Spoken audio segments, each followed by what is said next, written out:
Bushwick on Halloween had a different kind of heartbeat, and Pablo Torres could feel it before he even reached his grandmother's house.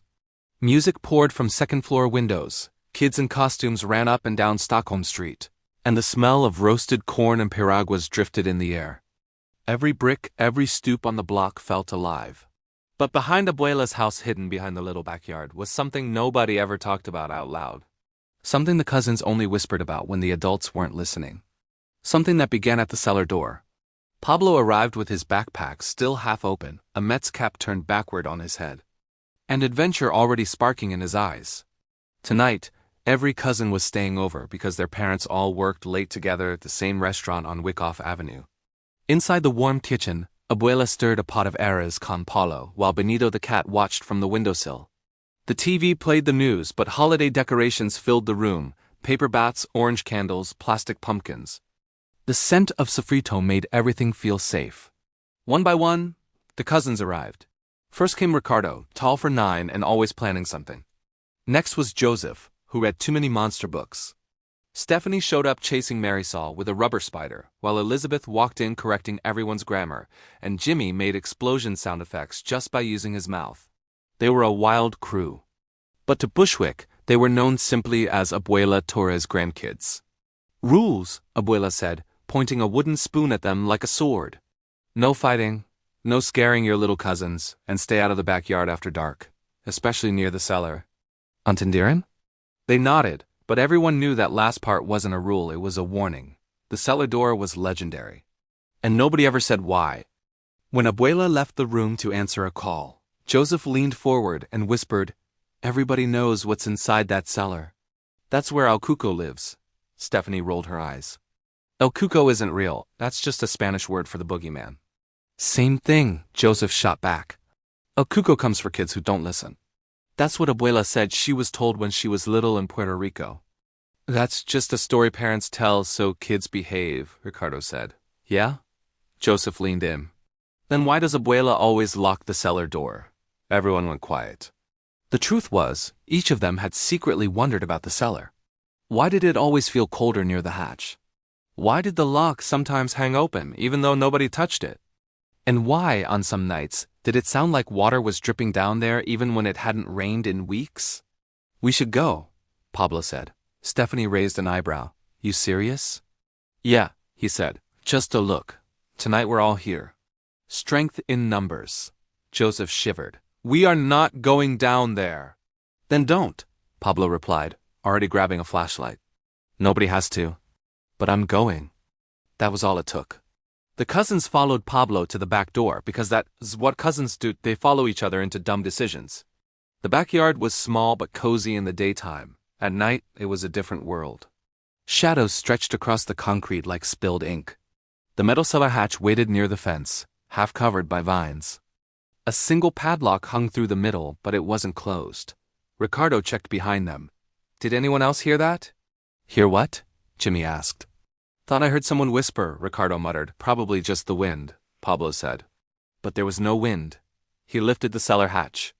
It opened slowly with a long, aching creak. Cold air breathed out, and the cousins stepped back.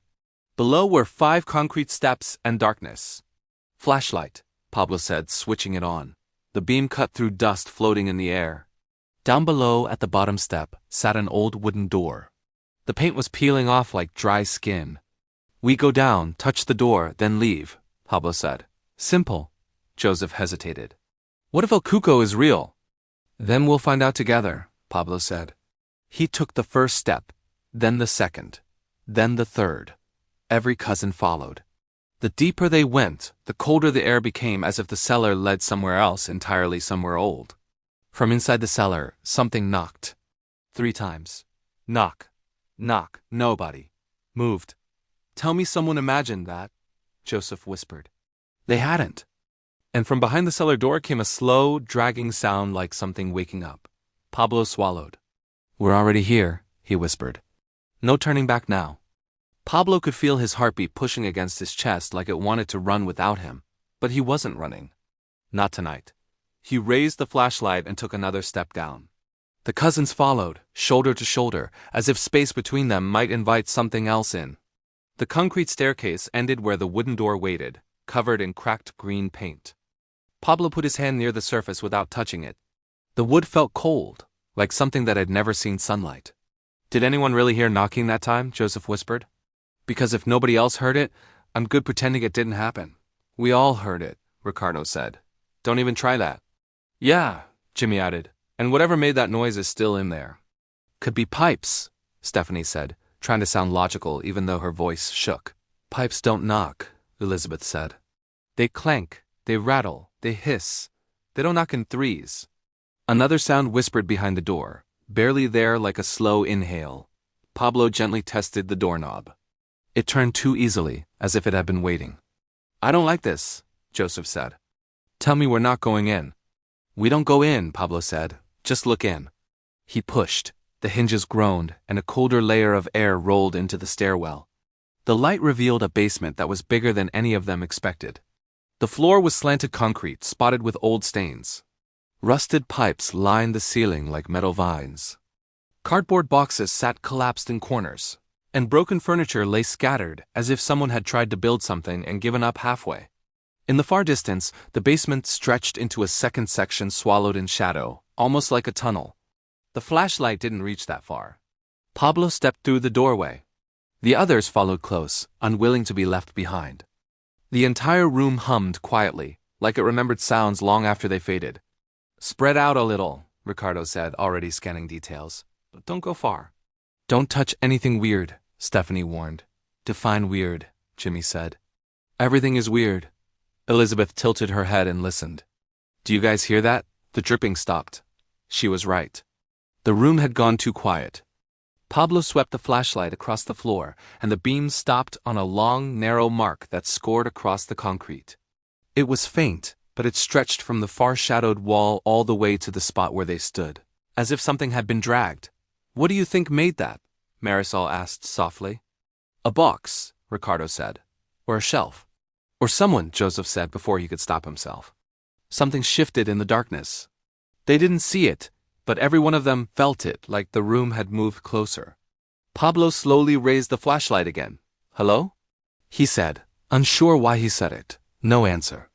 Then a sound came, but not from the direction of the shadows. It came from behind them back toward the cellar door, a slow creak of wood moving against wood. They spun. The door was closing by itself. Pablo lunged and caught it before it shut completely. A breath of air slipped through the gap, and he heard something faint writing inside it, almost a word. He froze and listened. "Pablo," Joseph paled. "Tell me that was you." "Not me," Pablo whispered. "Nope," Jimmy said. Nope, doors don't say names." Pablo held the door open. The voice didn't return, but the whisper of it lingered. Stephanie swallowed. "Guys, how did it know your name?" "It didn't," Ricardo said too fast. "We imagined it." "Together?" Elizabeth asked. No one answered. Pablo didn't know what waited deeper inside the basement, and maybe they weren't ready to find out, but now he had to know who or what knew his name. He stepped forward. "Wait," Marisol said, tugging his arm. "What if it's not a who?" Pablo looked at her. Then he looked into the dark. He didn't say it out loud, but he was thinking it too. Maybe it was a what, and maybe this was a mistake. But they were already in too deep. "Flashlights up," he said. "We're going to see what's down here." And whether they wanted to or not, every cousin followed him deeper into the dark. The basement seemed longer than it should have been as Pablo and his cousins moved deeper into it together. The air grew colder with each step, and their footsteps echoed behind them like someone else was following, even though no one was there. They stayed close, nobody daring to be the one in the back. A broken shelf lay tipped over against a far wall, and behind it stood a tall wooden door none of them had seen before. It didn't fit the rest of the basement. The wood looked old and worn, and carved into it were many small faces, each one frozen in a silent expression. Some looked afraid. Some looked trapped. Stephanie moved back instantly. "We need to leave," she said. "That door is not normal." Ricardo stepped closer instead. "Someone put this here for a reason," he said. "But why would someone hide a door?" Joseph didn't take his eyes off it. "I don't think it was hidden. I think it was sealed." Pablo felt something pull at him, like curiosity or instinct, and before he could stop himself, he reached out and touched the wood. The basement reacted right away. The pipes trembled. Dust fell from the ceiling. The carved faces slowly sank into the surface of the door like they were being pressed down by invisible hands. A long crack appeared down the center, and the door opened on its own. A cold wind moved past them. Marisol grabbed Pablo's arm, shaking her head, but it was too late. Something was already stepping out from the darkness. A tall figure moved forward. It wore a long dark cloak that swayed around it, even though there was no breeze. The light didn't fall on its form the right way, almost bending around it instead of landing. Where a face should have been, there was only a shape with no features, just a dark space that somehow still watched them. Joseph whispered the name that every cousin had heard before from old stories. El Cuco, the one parents warned kids about. The one that made children go to sleep. The one nobody really believed in until now. The room seemed to tighten around them as if the air itself became heavier. The voice that spoke did not come from a mouth. It came from the room around them. You called. Pablo shook his head quickly. No, we didn't call you. The voice answered, calm and certain. You knocked. The 3 knocks. The sound they heard before opening the cellar door. They hadn't called him, but they had responded, and that was enough. Jimmy reached the stairs first, but jumped when the cellar door slammed shut by itself before he could even touch it. They were sealed inside. El Cuco moved closer, slow but steady. Pablo stood in front of his cousins. He was scared, but he didn't step back. Leave us alone, he said. We're not afraid of you. The room held still. Then the voice returned. Fear opened the way. Fear keeps it open. The cloak shifted and then moved fast, rushing past them and flooding the basement with a burst of cold air. El Cuco wasn't attacking them, he was escaping. Gah! Pablo shouted, racing after him. The cousins followed. They ran up the stairs, pushed the cellar door open, and burst out into the backyard. El Cuco had already cleared the fence and was gliding through Bushwick, heading down Stockholm Street. Halloween night exploded around them, costumes, candy bags, glowing pumpkins, and music from passing cars. The cousins sprinted after the shadow figure as it moved under streetlights. Neighbors looked and pointed. Some laughed, thinking it was a prank. Others crossed themselves. Some whispered prayers. El Cuco stopped at the end of the block and turned. He didn't run. He waited. Pablo stepped forward. Why us? He called out. The answer came like a cold wind. Because fear follows you, and I follow fear. Then the figure faded into the night. On the sidewalk where he stood, 3 marks were scratched into the cement. 3 small knocks. A warning. A promise. El Cuco would return.